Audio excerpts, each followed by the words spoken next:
Hi, everybody, and what an intro to you, Barris. Thank you very much for that. So I might get stuck straight into it. And listen, firstly, just thanks for the opportunity to engage with you all today. So if you could just give me a thumbs up when we can see my screen, and I'll get stuck into it. Yeah, we're all good to go. Thanks, Stuart. Great, fantastic.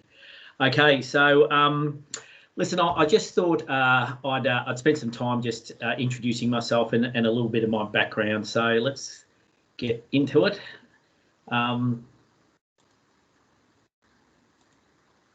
So if I was going to try and explain to you what today is all about, it's basically in relation to this saying, and why it's really important to me is that at a stage in my life, I got reputation and character a little bit mixed up, and I'll explain to you that journey as we go along. So before we start off, I just want to just come to agreement with everyone that that we're all a bit of a jigsaw puzzle of components of our lives, and that may be your cultural background, your loves, your hates, your fears, your experience, and that sort of makes you what you are. So this is a little bit about my jigsaw puzzle of life. So I was born in Sri Lanka, and mum and dad owned a tea plantation, or dad managed a tea plantation, and we moved out to Australia because of the war in Sri Lanka when I was about 3 years old with my three sisters. I'm a father of four. My son's just recently joined the fire brigade about a year ago after 4 years of engineering and a $50,000 HEX bill. And I have three beautiful daughters and we're a pretty tight-knit family. I've been an expedition guide across the Kokoda Trail for about 10 years, and I'll talk a little bit about that a bit later. I'm also, after giving up footy, I didn't want to get on a committee, so I took up football umpiring. And I tell you, I thought it was bad being in this job and copping a bit of flack, but when you walk out in the footy field, it's amazing some of the comments that get thrown at you. So I want to take us back to 2006-07, and what was happening in the United States was they were having one of their biggest fire seasons ever, and they basically had a large amount of ground troops that they could deploy. So, you know, they'd bring in the National Guard, they'd bring in contract firefighters, volunteers and staff, and they had really good incident management teams that would do the high level stuff. But what they were lacking was the people in the middle to take the plan and deploy the troops. So what they did was they called out to Australia and asked for field commanders. So 41 of us, Australian New Zealanders, got picked and flew over to the United States. And there was a bit of a mixture of fire service personnel, traditional like myself, but also Parks Victoria guys and some forestry guys as well. And the first thing they did was they put us into a classroom for 2 days. And we're pretty keen to get on the fire ground because firefighting, even though it looks a bit like it's a science, it's pretty easy. You put the wet stuff on the red stuff. But one of the things that we had to get used to was the change of the weather patterns, because you're in the northern hemisphere instead of the southern hemisphere. So here in Victoria, the north side of the hills are the driest because that's where the sun hits. But over there, it's exactly the difference. And you've got conifers that candle where we have stringy barks that spot, and also everything goes. The weather patterns go around a different way, and I suppose, I don't know if many of you have been to the northern hemisphere. The first thing you do is you flush the toilet to see which way the water goes around and everything. So that's sort of the things that we were doing as we moved into the United States, and we learnt a lot about the wildlife which was on the move, and a lot about the American Indians. So the Sioux don't like the Navajo, and the Apache don't like working with women, and the Comanche don't like working at night. So there was all this thing, and being the culturally sensitive Sri Lankan guy, I'm absolutely sucking this all up. So I get deployed to up in the corner of Washington State, in the top left-hand side of that picture there. And I get deployed to the Columbia River fire with about 15 other guys from Australia.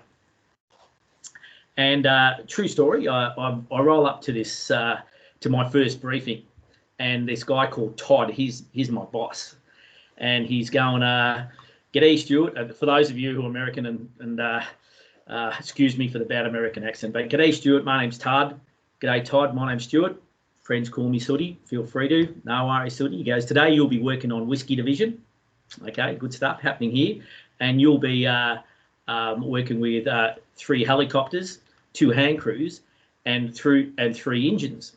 And I'm going, "Oh, here's my moment." So, "G'day, Todd. Are they Comanche?" And he's looking at me stupid. And I go, "Or they Navajo?" Because I know that Navajo don't like working at night. Still looking at me stupid. And then he just, big smile comes up in his face, and he's going, "No, Stewart, you'll be working with 3 fire engines." And that's my first time I've opened up my mouth, and he's looking at me and going, "We put the call out to Australia, and this goose is the best they've got." So not a good start, but they sent me to a place called Walla Walla, and the area around Walla Walla was cropping land. And so immediately, boy from Wangaratta, I look after Yarrawonga, Rutherglen, etc. So this terrain's pretty much like I was very familiar with. So I'm feeling a little bit more relaxed at this time. And one of the things they do really well in the United States is they convey leaders' intent. So making sure that your intent is understood. So the first thing that breaks down when you have an emergency is communications. But if people go, "I know what my leaders' intentions are," as the plan changes or circumstances change, they can deliver. And we had these guys, and they were they had DOC written across their shirts, and they were in red. And I'm going, are they interns, doctors, Department of Corrections? So they were convicts, and they were deployed to the fire line. And it was a really interesting thing, because when we were in Boise, Idaho at the training, they said, "Don't tell the convicts anything, don't give them maps, etc., because they'll run away." They knew exactly where they were and how to get away, but they self-managed, because if one of the convicts broke the rules, all 20 of the convict crew went back to jail. And this was a really good gig, being out on the fire line and having a bit of freedom. So they really self-managed. So I said to them, "Okay, convicts, it's called convicts, but okay, lads, here we go. We've got this burn off we've done here, and this is the dozer line, and we have to cut a handrail between both those areas to tie up those 2 things. And it's a really important body of work." And they were cutting line, which is with a hand tool, and they were doing about 100 feet per hour. The next day, they doubled their work rate to 200 feet per hour. And they said, now we know where we fit into the picture. So that was a really good lesson in leaders' intent. Sorry about that. Another thing was the use of local knowledge, and getting to know who are the people in the area who could really give you some really good local knowledge of the terrain and the people. Another thing they did was they encouraged you to walk the line, like to ensure that you had a really good feel of the environment. And it would be no different to a foreman who's in a factory, just walking the factory, so he understands what's going on in the workplace rather than sitting in his office and just assuming what's happening. So I came back from the United States, and there's a number of key principles which I put in a report and sent back to my chief officer. But I walked back into the Great Divide Fires of 2006-07, 1st of December. I was the rank below I am now, and my boss was on leave, so I was acting his position. And we had pretty significant fire behaviour, and I looked after the Mansfield and King Valley areas. So pretty much predominantly the fires were right in my patch. For 69 days of that firefight, I reckon I worked about 67 of them, but really, really was a good time to understand my trade and practice my trade. Really significant fire behaviour, but in remote areas of the country, in the back of Jamison, the back of Mount Buller, etc. At the end of that firefight, the scoreboard was pretty good. 51 houses, million acres burnt plus, 51 houses, majority of them were holiday houses and little shacks. So you can see so it was a pretty good result. but the key lessons learnt through that whole campaign was exactly the same. They were really reinforced, and again, I reported that. This is the insert of the Herald Sun, and what happened was the news media got word of Sooty the fireman. It's a nickname I've had since I was, about 10 years old. Sooty the fireman, and they jumped on it. I was on kids shows. If you want a copy of this, my mum's got about 40 of them. But it was a really exciting time for me as a career. I'll tell you, my head was this big. We had 1,000 new volunteers walking to our organisation in the 3 months after the fires, because people saw that CFA was the flavour of the month. Everybody wanted to take a role in the leadership and be trained, because they saw how the leaders were acknowledged in the media and in society. The politicians loved us. This is the Governor-General of Australia who came down. The Governor-General, David de Kreltszheim, the Governor of Victoria, David de Kreltszheim, at the time was a Sri Lankan. So, of course, me and David, etc. So I just want to change. I get a phone call from a mate, and he goes, "Stu, we're doing Kokoda. You want to try it?" So I get on the website and I have a look, and there's Peter Miller. I've been to Bali 8 times, and here's the guy named Peter Miller who runs a company called No Roads in Papua New Guinea having a beer. And I go, "I'm in." So I start reading about the Kokoda campaign, and I see that the Japanese have come through Singapore and Malaysia and Indonesia and smashing everything. They land in Papua New Guinea, and a group of Australian boys go up to meet them and hold back the Japanese. And the Kokoda story is just an amazing one. But there was a couple of leaders. This is General MacArthur on the left and General Blamey in the middle there. And General MacArthur wanted to be President of the United States. He was so full of himself. And Blamey, who was a pretty good leader, got sucked in by MacArthur.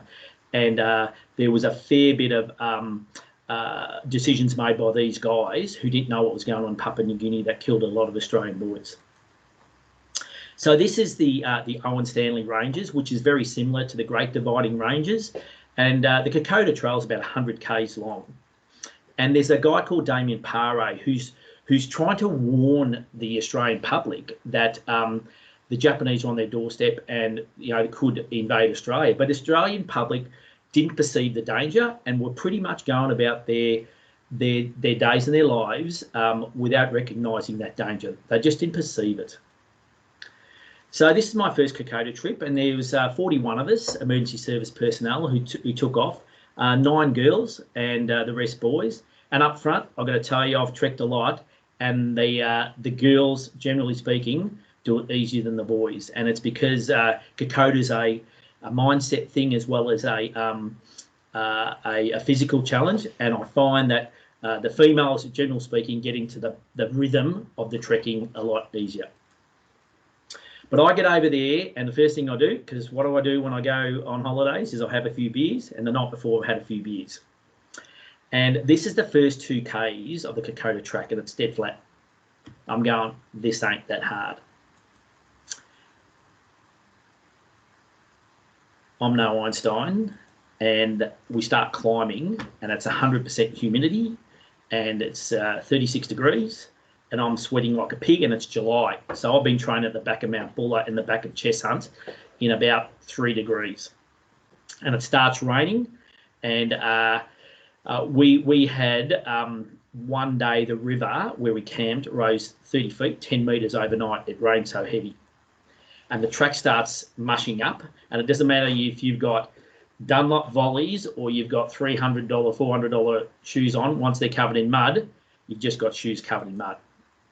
And out of the 100 k's of the Kokoda track, I reckon 95 of them are either straight up or straight down, and they've got these tree roots everywhere, so you've got to really watch your footy. And you start thinking about the Australian boys at that time and how they were in this terrain and surviving on meagre rations with really crappy equipment, and they were being shot at. So this is that's Kokoda airstrip in the background there. So the first day we walk about 4 hours, and I'm in Team Northeast. There's 9 of us, and I've broken away from the team and I've finished out of 41. I've finished about number 3, and my team come in. Tony Owen from Shepparton and David, they come in about 23rd and 24th, and I'm in on. Where you been, lads? I've been here, really hanging it on them. Do you know, in about an hour later, I'm throwing my guts up. I'm dehydrated. I want to go home, evacuate me out. I've got the runs, and I'm feeling as crook as a dog. And these guys, for the next couple of days, really nursed me along. Don't give up, Sooty. Don't give up. Keep going. Just a couple more hours. We'll have a break, and they nursed me along. So a bit of a lesson learnt for me about being a team member.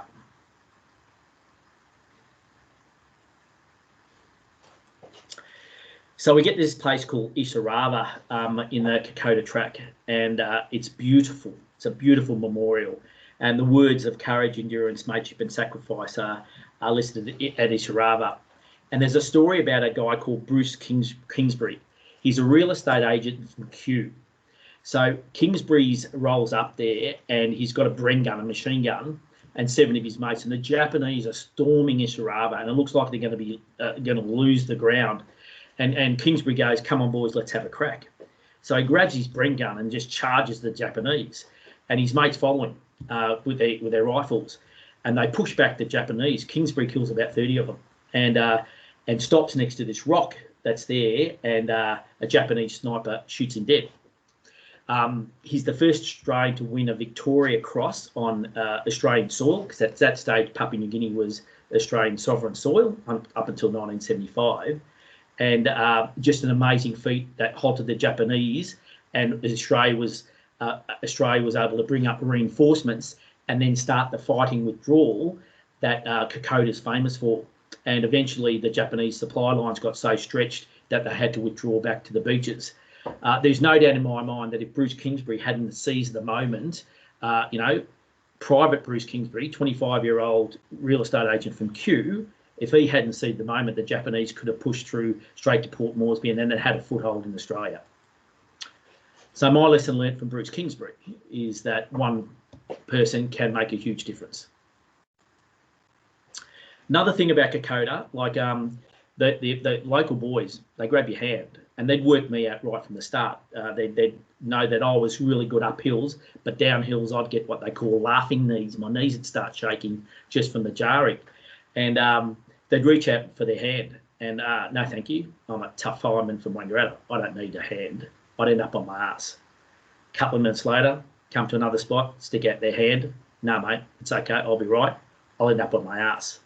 After about 8 times about entering ended up on my ass, every time they stuck their hand out, I grabbed it. So one of the things that that was a real good lesson for me is that sometimes you try and be pretty tough, but when life is shaky, it's okay to reach out. So this is me day 1 of the Kokoda track. This is me about day 3. Well, about day 5, you could take your camera and shove it. I was really struggling. But we all got across the Kokoda Trail one way or the other. 41 of us, 4 got stretchered on the last day.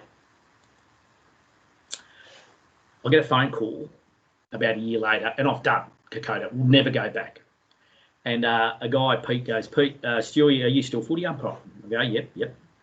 "Are you talking about Kokoda? You're up with your history?" Yep. He goes, "I need a guide in 3 weeks' time to lead a Kokoda trail, and I reckon you're the man." And I said, "Mate, I don't need a second job, but I'll make you a deal. If I can take my son, who's turning 15, I'll do your trick." So Lukey and I head off on the Kokoda trail.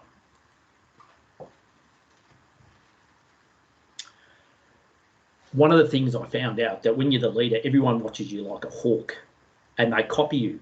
So I put my pack on a certain way because I thought I actually had a bad back. I'll explain something about that later. But instead of picking my pack up and twisting, I actually flick it over. I bend down, I flick it over the top of my head. Day 2, guess my 17 trekkers who I'm leading, everyone is putting their pack on the same way as I am. Because they're mimicking me as a leader because they're out of their comfort zone. So if I didn't drink, they didn't drink. If I didn't wash my hands with my hygiene, they didn't wash my hands with their hygiene and stuff. So it was a really good lesson learned about being a leader. I get promoted, come back to, and I get promoted to officer in charge of CFA District 23. So life's pretty good at the moment, and timing is everything. So this is after the 06-07 fires. There's money coming in the CFA.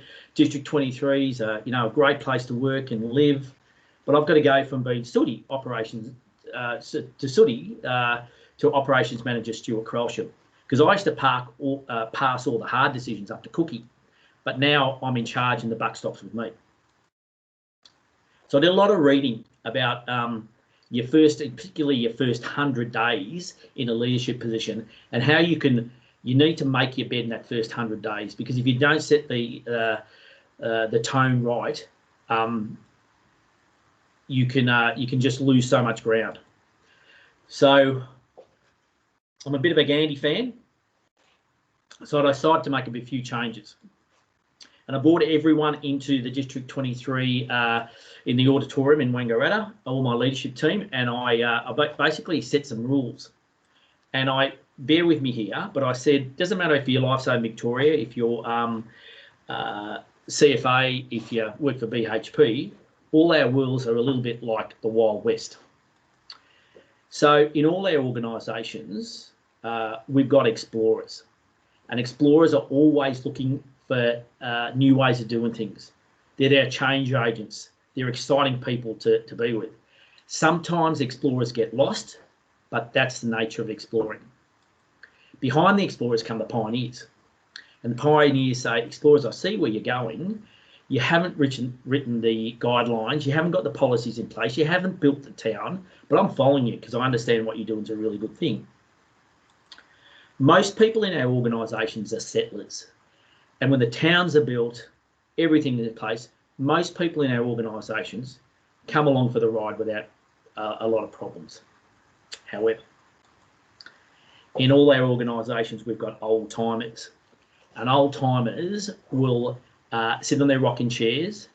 If it's not broken, why fix it? Why do we have to change? It's worked like this for 30 years. Now, there's some wisdom in the old timers, but they can be hard work. And in all our organisations too, we've got outlaws. And outlaws will shoot you in the back every chance they get. Doesn't matter how good what you're doing is. And one of the things I found I was doing was I was spending all my time with the outlaws and the old timers. And the explorers and the pioneers are going, what about us? I used to send the outlaws and the old timers to the best training courses because I thought I could change it. So we made an agreement with our leadership team, was that everyone in this district gets an equal share of my time. They can spend their time wherever they like, but once you've spent it, you've spent it. So thank you for that complaint. I'll be moving on now. But, click.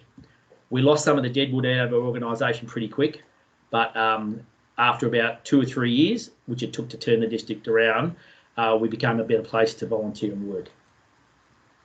So, Black Saturday, 2009. For those of you who remember, we were in our 10th year of drought. It was really, really dry, especially in the northern part of our state. Don't have to have a look at just identify the colours for those of you who are colourblind, really sorry.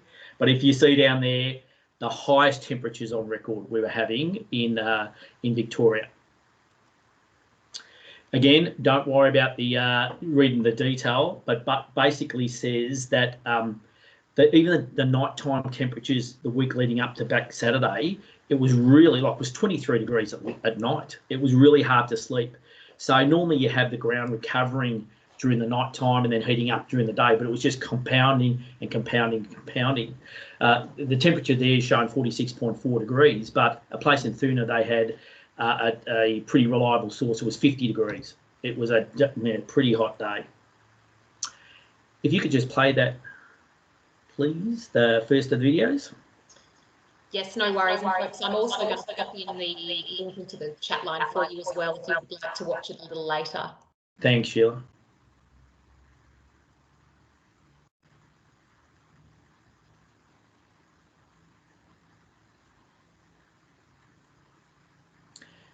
So what we're about to show you is a bit of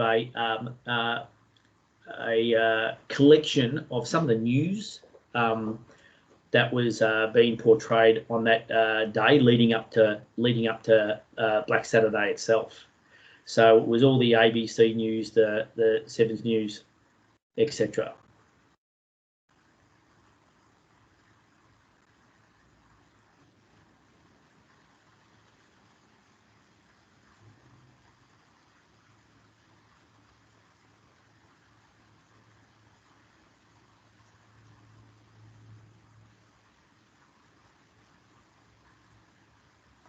Stu, just give me a thumbs up when you can hear this. Fire chiefs say Saturday is looming as one of the worst days for bushfires. We've looked at the records and the forecast for Ash Wednesday, even the amended forecast on Ash Wednesday, is not as bad as what's being forecast for Saturday. Fire authorities are warning the public to prepare for the worst. Part of the plea to the community is to be vigilant, to be on the lookout, to be alert, and to report anything suspicious. I'm worried, and so should the rest of the Victorian public be worried. This is really unprecedented dry weather. And authorities are warning Victorians of a horror weekend ahead. And given last week's heat wave, it has totally and completely dried the state. And given the weather and given the state of the fuel, we're in probably uncharted territory in terms of fire danger. Well, there's simply no way of underestimating the fire threat Victoria is facing over the next 24 hours. The Premier says Victoria is facing its worst ever day. It's the sort of day when a fire that gets away won't just, damage property, it may well cost lives as well, as Black Friday and Ash Wednesday have done before. Victoria is facing its greatest bushfire threat since Ash Wednesday. It is a seriously bad day. The indications are it's actually worse in temperature, wind strength, and the strength of the change than Ash Wednesday. Victoria that are vulnerable to fire now that haven't been in the past. Even suburban backyards on the fringes of Melbourne and in large country towns have been seriously affected by the heat. Residents were briefed on the danger. Now is not too early, and tomorrow morning is as late as you want to go. And given last week's heat wave, it has totally and completely dried the state.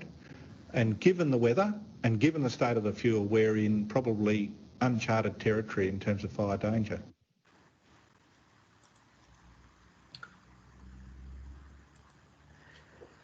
Thanks, Sheila. So if you just give me a bit of the thumbs up when we're back on my screen, it'd be great. Yeah, beautiful. Beautiful. Okay, so that's the lead up. And for those of you who may have been affected by Black Saturday itself, this is certainly not meant to be criticising, but just like in 1942, when Damien Paré was trying to articulate the risk to the people of Australia, we've always found that people do not accept that the risk is real. It's really hard. So it's really hard to put out warnings. So I was positioned in Mansfield, and my job on the day was with a guy called John Bones, bear of a man. Sam knows him really well, and me and Bones were stationed there. And if the fire was heading towards a township, I would be in charge, and Bones would be my deputy. And if it was the other way around, if it was in the forested area, he would be the guy in charge, and I would be his deputy. So the fire started off at Wallan-Kilmore about midday, and about 2:30 I was deployed down lights and bells down to Kilmore to take over as the incident controller.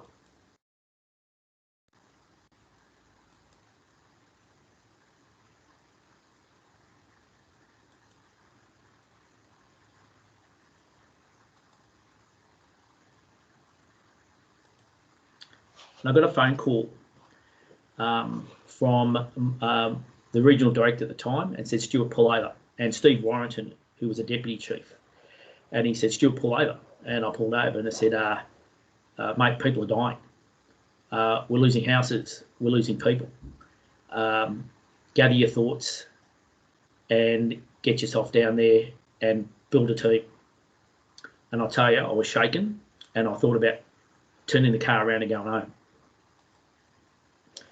And we've just deployed 2,000 people onto the fire ground by pager And I thought back to all the lessons learned over the last years, and we had no sound leadership.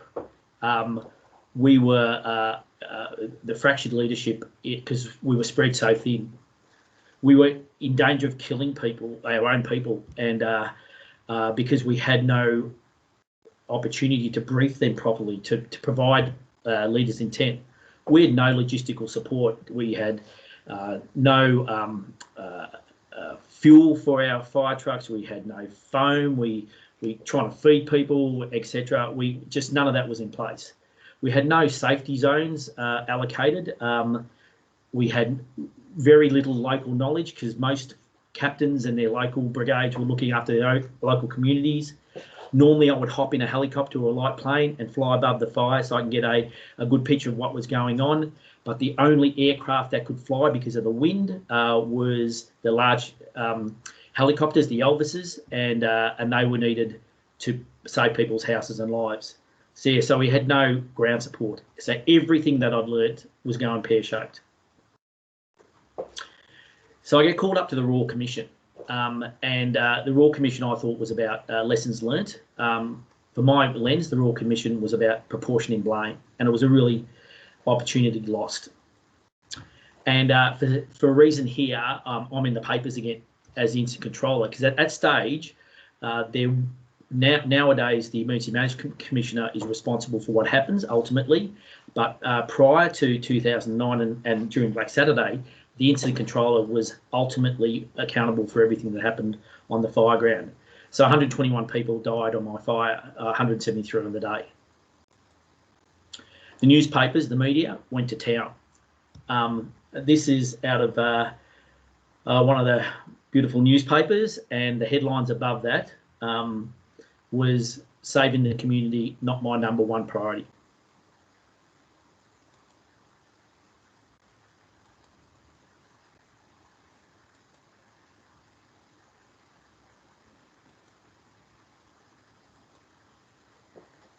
Graham, Debbie, Lyric and Trey O'Shea, they were family from Kinglake who died during Black Saturday, and they just took my focus, and you know, I reckon I think about them every day of my life, and you start making assumptions. You think to yourself, could I have done something to save them on the day, made a decision one way or the other?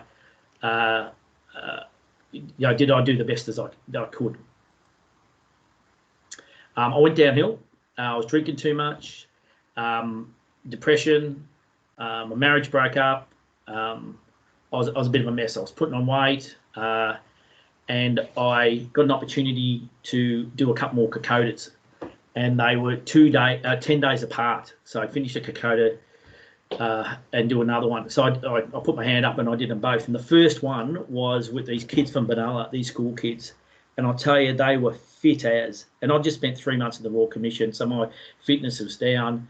And they're putting a head on. I'm behind them with the teacher, and I'm struggling. And they get to the halfway mark, and they're going, halfway. And I'm going, it's a quarter, because I've got to come back and do this in another 10 days. And I've really struggled.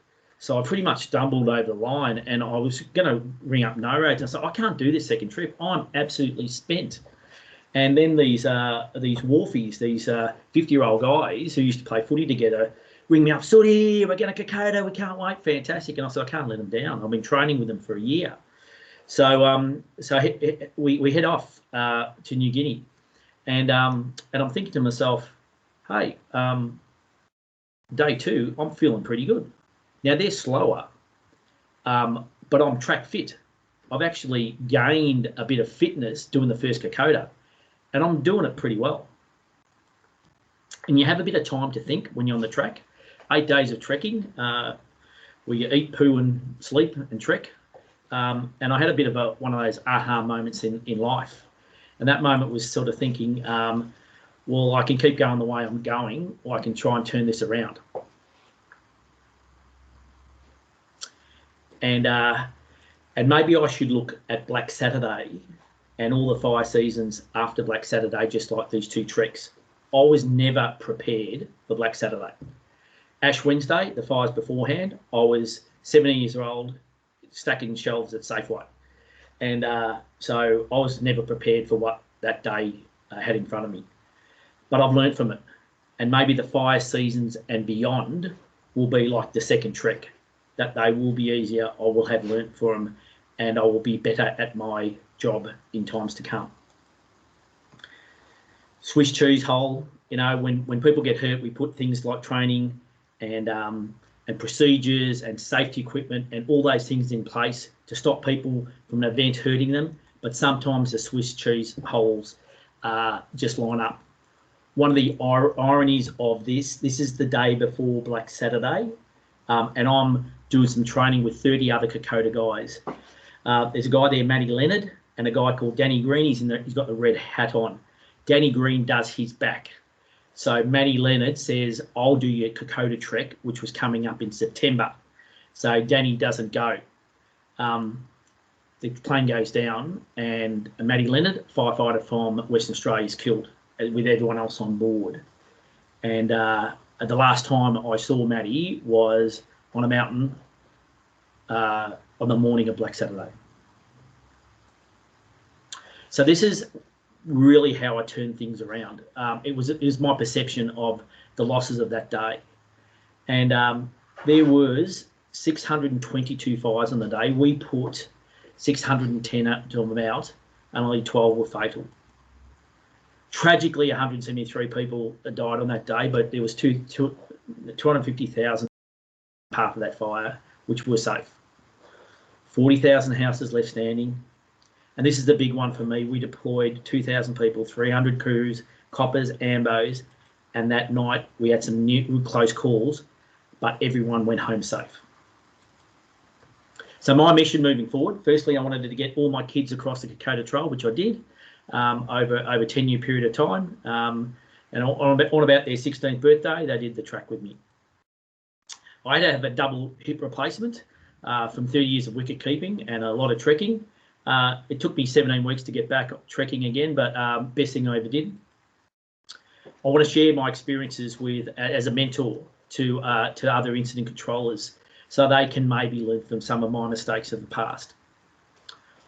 Daniel Boone, Wild Bill Hitchcock, Davy Crockett, everyone knows those American legends, but Bruce Kingsbury, Butch Bissett, Charlie McCullum, heroes of the Kokoda campaign, and I want to share the stories of them with everyone.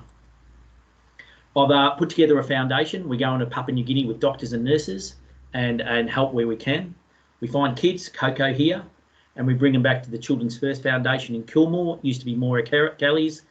We get them fixed up and I return them to their parents. And there's Coco.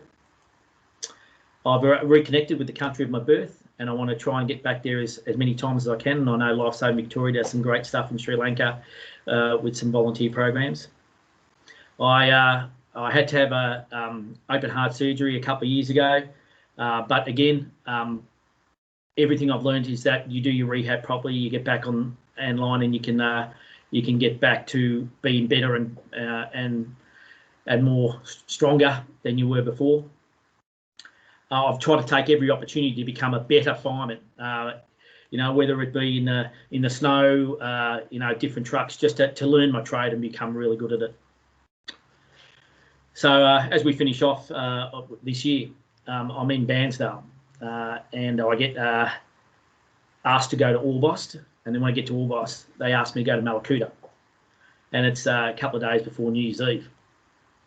And I get down, and the first thing I do, I realise it's all about relationships. So I bring the team together, had a cracker of a team, the local brigade, the local knowledge, the ambo, the copper, the parks guy. We gelled really quickly.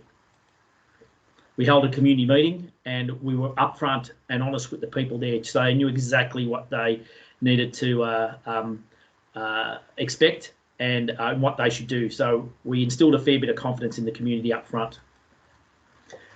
Rudy Giuliano there, although I found out he's Trumpy's lawyer. But he stuck in after 9/11. This is what we know. This is what we don't know. This is what we're doing about it. This is what we want you to do about it. And it's a powerful message, and I was just stuck to it. People flocked to the foreshore where we want them to go.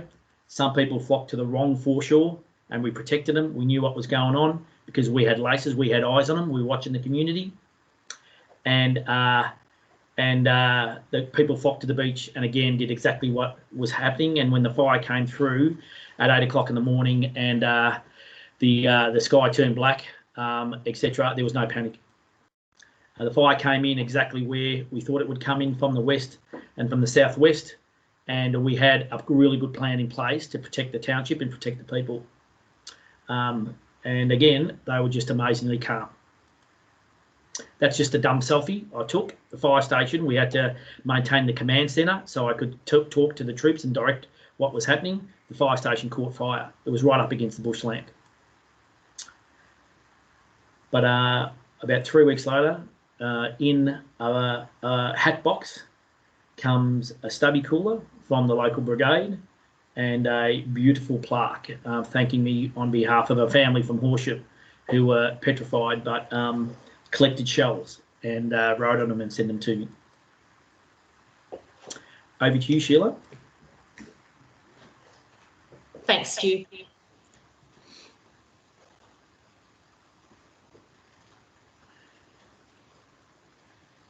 So while Sheila's doing that, Doctor, so the Malakuta experience again. I'm not a religious man. My mum, 85-year-old Lorna, is and very spiritual.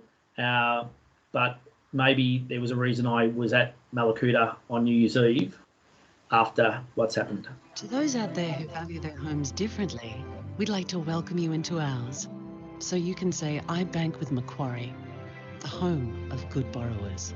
Search Macquarie Home Loans or talk to your broker today. Hear that okay, Stu?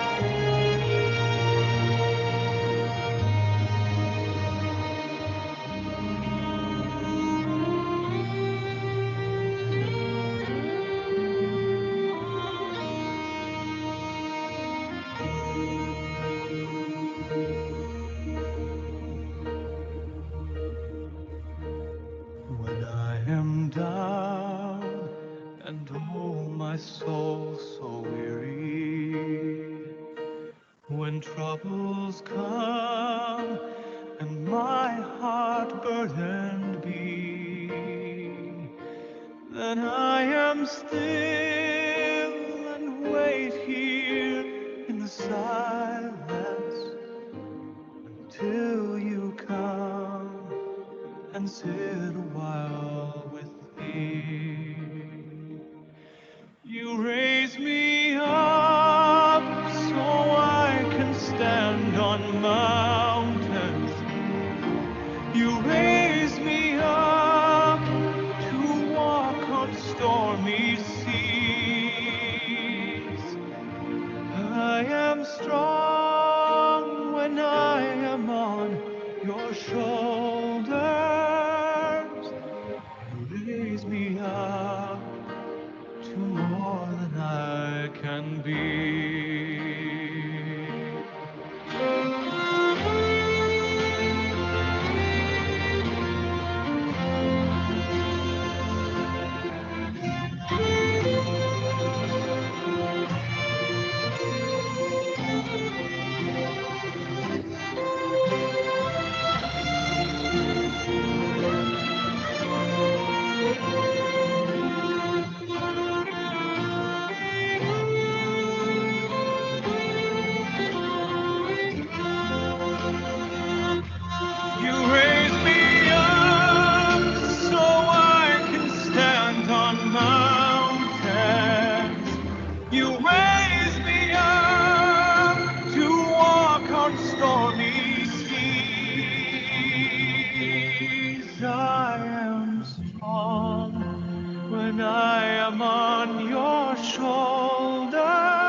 lifts me up to more than I can be.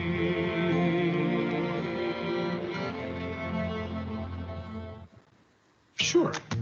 Skip this ad, just like you skipped that on buying Amazon stock. Am I back? Yes, you are. Okay.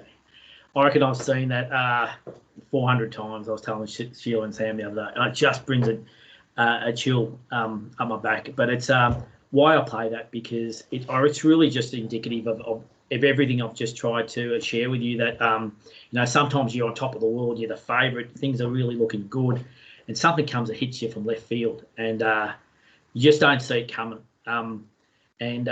So you just gotta keep sometimes just moving. You just gotta, if you can't run, walk. If you can't walk, crawl. Just keep moving.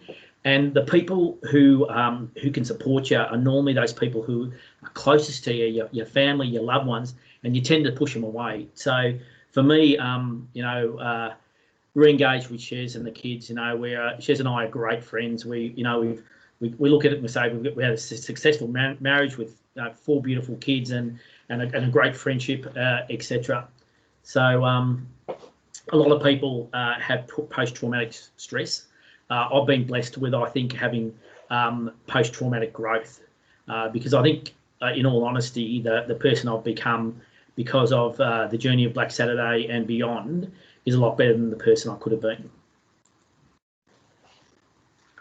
And the ability to serve our communities and communities overseas, and for yourself in the work that everyone does in Lifesaving Victoria, it's just such a privilege. And that is pretty much it from me. So I'll just hand back to you, Sheila, if that's okay. It certainly is, Stu. First and foremost, straight off the bat, you personify community, you personify service, and you personify leadership. And you've certainly raised us up today, so thank you so much. There's a couple of wonderful messages in the chat line from your good friend Sam and also Emma. I have just one or two questions for you. I know we're about to wrap up, but I just think it's quite relevant right now. Stu, you mentioned mindset. What is your advice to those of us around embracing new environments and new processes as we progress through recovery into a new way of living? Yeah, I mean, great question. They talk about reset life, but I've heard a bit of term about a rethink. Obviously there's been one of the things that we've gained as people out of this whole thing, and then that connection with your family. Like I've spent so much time with my family is fantastic. I suppose probably the biggest thing for me is I've realised when people are talking to me, Stewart, and when they're talking to me as a representative of the organisation, and when I'm as a representative of the organisation, that comes with you got to cop a bit. But it's not about, they're not having a go at me as a person, they're etc. So defining who you are and what role you're playing at the time is really important. So I've just this whole as we merge out of this, what do we keep, what do we don't keep, etc. And I mean, look at this. He's a group of people I've never met before that I've now engaged with. So fantastic.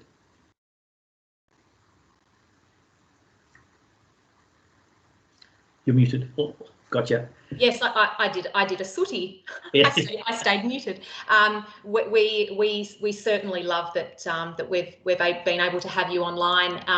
Just finally, you've also spoken about people and the importance of people and the impact that it's had on you. Do you still surround yourself with those that have influenced your character over the years? Do you still rely and reach out to your support network and continue to build it no matter how experienced you are? Yeah, and I've got a little montage of pictures of people who have influenced my life. Gary Cook, who's the current acting chief officer. Cookie can talk to the farmer on the fence, and he can talk to the prime minister. He's just that open and honest communicator. I had another guy called Ian Chant because I used to work for a credit union, and I was a senior manager, and then I left to become a fireman and clean toilets for the first 3 years. And I was so scared about telling him that this investment in me, I was thrown away.